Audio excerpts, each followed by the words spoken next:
Let me tell you about my mission to Kenya. This is some cool stuff, some stuff that I didn't already know that I learned, and some great takeaways for my mission to Africa.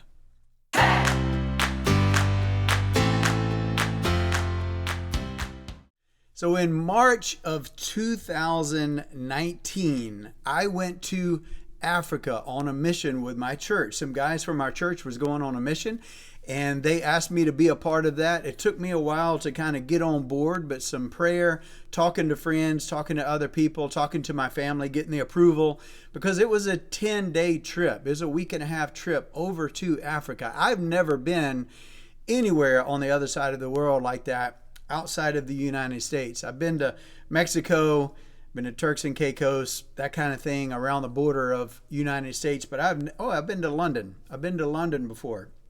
I have done that, but I've never, ever been to Africa. What's funny is when you're a Christian or you're looking into Christianity, one of the fears that people have looking at Christianity is, oh man, I'm going to give my life to God, and where is he going to send me? He's probably going to want me to be a missionary in Africa, which is kind of funny. But it was such a blessing to go, and I went to Nanyuki, Africa. And to be specific, it was just outside of Kenya. Nanyuki, Kenya, Africa. So just outside of Nanyuki is a community called the Segera, and there's several tribesmen there that we were witnessing to and being a part of and introducing them to the Christian life. And the guys that I went with, I think it was about 16 guys from our church, all males, all guys. This was a previous group that I was a part of that were going, and this was their 4th year. So I joined them on their 4th year. So in general, and I probably speak for a lot of people who've done missions overseas before, you've got kind of a perception because you hear from other people of what missions are like. So I'm thinking, oh yeah, we're the Westerners, we got it together, we got our Christian walk together, we got money, we got resources. We go over there to these third world countries or the people that need help, and we roll up our sleeves and we build them things and we show them things and we give them money and we give them gifts. The kids come running up and you give them little trinkets and all that. That's kind of the way I looked at mission work until I found out about 410 Bridge. What a phenomenal, phenomenal ministry that helps missions all over the world. But our church aligned with 410 Bridge, if I said that before, 410 Bridge. We aligned with them, and man, my whole perception was turned upside down as to what I thought it was going to be. So we had 3 months worth of prep work for our team going on this mission where 410 Bridge was pouring into us to let us know that they don't do things the standard way, which is going over there, giving trinkets and being the Superman from the West coming over to help these poor people. That's not it at all, because actually you hurt them by going in and giving away and doing things for them and step aside. Let me build you this. Let me do this for you.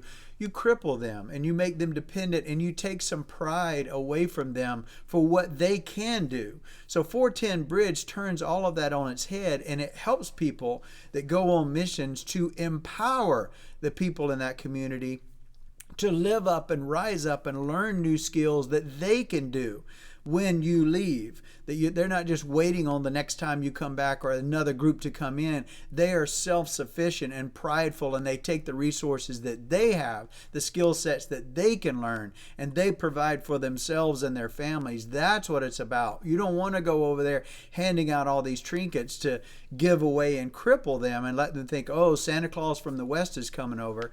Not the case at all. So I had a total mind shift of what I thought it was going to be to where it actually wound up and what it turned out being. Now, that was the perception going in. So that was phase 1. I had my own little perception of what it was going to be. And then I learned what it should be as we go over there and what we're prepared to do. When I got there, I had a completely different epiphany aside from all this. So yeah, we did abide by 410 Bridge and what they told us to do, and it's phenomenal the work that we can do that way. But here was another epiphany that really hit me. I'm thinking the whole time, as I'm meeting these people, talking to the locals, that still I'm that Westerner. We've got stuff, we've got money, we've got, cars and houses and nice things. And I had the opportunity to actually deliver a message to a Kenyan church. Wow, what an experience. First off, our team divided up into 4 groups and we went to 4 different churches. I was in a group of 4 or 5 guys that went to this one church. And I had the opportunity to speak. So I'm praying, thinking, oh God, I've never done this before. I've never spoken in front of a crowd like that before in a preacher role where I'm delivering a message. So I had to pray to figure out what I wanted to talk about, what He wanted me to talk about, rather, what God wanted me to deliver. And I prayed that I was in line with that. But one cool thing, when we were riding in the bus and drove up to the church, they were already started. They were already going. We could hear the praise and worship seeping through the walls of the church as we drove up. And I'll see if I can find that video and drop it in right here.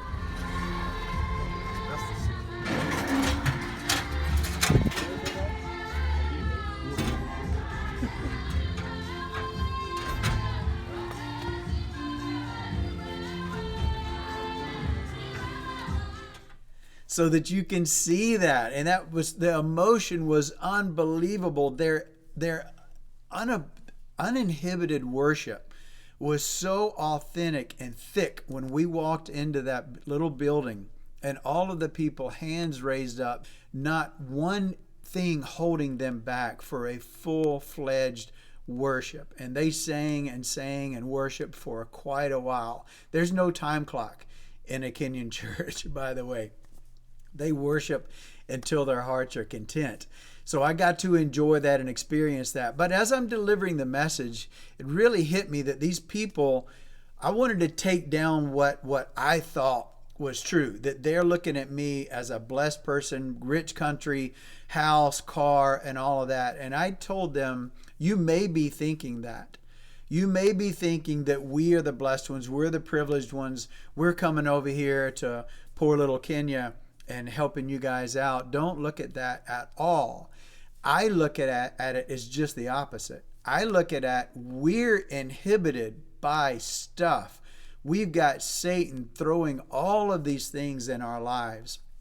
The bills, the keep up with the neighbors, the social media, the houses, the cars, the jobs that you have to do, the full day of stuff that we have access to, cluttering and inhibiting our relationship with God. Whereas these people have a small little mud hut. They tend sheep and cattle through the day, and that's pretty much it. They might go to the market once a week or go to the well, once a week to get water for their family. But other than that, not a lot going on. So my message to them was talking about that for me, that they're the blessed ones. They get to, through the day, have that one-on-one time with God, uninhibited, unhindered by stuff. Just the layers of stuff that Americans have. These people didn't have that. And then at night, they can just lay down with no city lights, look up at the brilliant stars up in the sky and just enjoy creation. That one-on-one prayer time with God where you're getting closer to God. And I laid all of that out for them to let them know that that's the way I felt. And they might already know this. It was kind of a broken language. Now, of course, I had an interpreter because the language is a little broken. So I would say something, the preacher interpreter would say that. But I wanted them to know that I knew and I recognized that they were the blessed ones. They were more blessed than we were. I don't know if they already knew that, but I wanted to point that out to them. And for me, it was such an awakening to where I'm looking at, we're Westerners, we're blessed, we've got money and jobs and stuff and things. But really, when I saw their worship and I saw the simple lives that they live, and I look at the problems that they have, they're so minuscule as compared to what we have here. We've got a different level of problems that money simply cannot solve. Another thing that I really wanted to praise them and assure them with was their church service, because towards the end of it, when I got to see the whole church service, is so different than America. In America, and I told them this, laughingly, we go to church at a specific time. We get upset if we can't find a great parking place. If it's raining, sometimes we won't even go to church because, oh my goodness, we're going to have to walk through the rain from our car to the church door. God forbid that. Then when we get in there, we complain if we can't have a good seat, if we don't, somebody's sitting in our section and we really wanted to be on the aisle seat so we could leave a little bit earlier rather than crunched over into the middle. The seats might not be as comfortable if we're at a new church. Maybe a pew is hard. We're used to the cushion churches, whereas these people were on plastic chairs. If they even had a chair, most of them were standing up. Then, of course, we're on a schedule. Here comes the worship. We got 4 worship songs with the welcome and the announcements between the second and third, maybe the third and fourth song. Then the preacher comes on, talks for his 25, 26 minutes. Then maybe you end with a prayer or a song and you're out because you don't want to be late to the buffet. So I let them know that's what American churches are like. We're supposed to be the blessed ones. We're the Westerners who are just anointed and have it all together, and the blessed ones.